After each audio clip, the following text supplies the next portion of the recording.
Apakah adik-adik pernah merasa takut?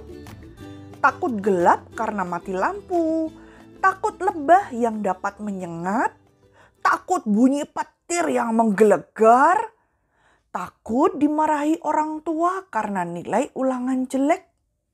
Wah, ada banyak macam-macam rasa takut yang pernah kita alami ya. Apa yang adik-adik lakukan ketika takut? Apakah menangis? Apakah lari ke kamar kemudian menutup pintu dan jendela rapat-rapat? Atau sembunyi di balik selimut? Semua itu dapat membantu merasa aman, tetapi hanya sementara. Sebenarnya saat kita takut dan sedang sendirian, saat orang tua sedang tidak bersama kita, atau saat tidak dapat menemukan sebuah tempat untuk bersembunyi, ingatlah Allah dapat melakukan segala sesuatu dan Dia berjanji untuk selalu membuat adik-adik aman. Seperti yang dapat kita baca di Alkitab Perjanjian Lama, yaitu di Ulangan 33 ayat 27a. Ya, Ulangan 33 ayat 27a. Allah yang abadi adalah tempat perlindunganmu, dan di bawahmu ada lengan-lengan yang kekal. Ya adik-adik, ketika kita takut, kita tahu Allah ada di samping kita.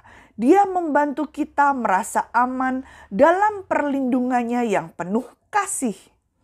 Jika tiba-tiba mati lampu dan semuanya menjadi gelap, tetap tenang dan berdoa sambil perlahan-lahan mencari HP atau lampu emergensi atau lilin dan korek sebagai penerangan sementara.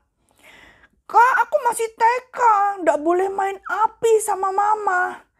Oke, tidak apa-apa, tetap tenang dan berdoa. Kemudian memanggil mama atau papa atau kakak sambil memberitahu, aku berdiri di sini loh, tidak kemana-mana. Kalau sudah dapat lilin ke sini ya. Jika tiba-tiba ada lebah masuk dan terbang ke sana kemari, tetap tenang dan berdoa sambil membuka jendela lebar-lebar supaya lebah dapat keluar rumah melalui jendela. Tidak perlu dipukul pakai sapu atau dilempar pakai majalah.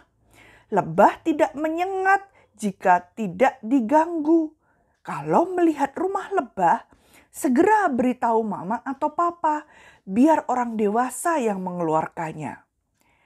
Jika mendapat nilai ulangan jelek dan takut memberitahu orang tua, tetap tenang dan berdoa.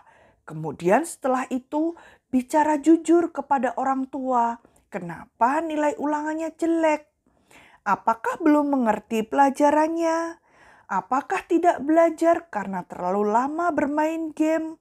Apakah lupa mengumpulkan tugas karena tidak memperhatikan guru? Jujur saja bicara kepada orang tua dan berjanji akan memperbaiki di ulangan berikutnya dengan lebih giat belajar dan mengurangi main game. Adik-adik, rasa takut muncul saat kita merasa tidak aman. Rasa takut muncul karena kita tidak punya tempat berlindung. Rasa takut muncul karena ada sesuatu yang kita sembunyikan. Ingatlah, kita punya Allah yang sangat baik. Kita punya Allah yang sayang sama kita. Jadi, kita bisa meminta perlindungan kepada Allah. Kita bisa meminta ketenangan kepada Allah. Sehingga kita tidak takut dalam menghadapi segala sesuatu. Sehingga kita tetap tenang dalam melakukan hal yang benar. Oke, mari kita akhiri sapaan firman ini dengan berdoa. Allah yang maha baik, terima kasih sudah sayang kepada kami semua. Ajar kami untuk selalu mengandalkan Engkau sehingga kami tidak takut lagi melakukan hal yang benar. Dan kami juga memohon kiranya Engkau menjaga kami selalu sehat. Amin. Semangat sehat ya adik-adik semuanya. Dadah.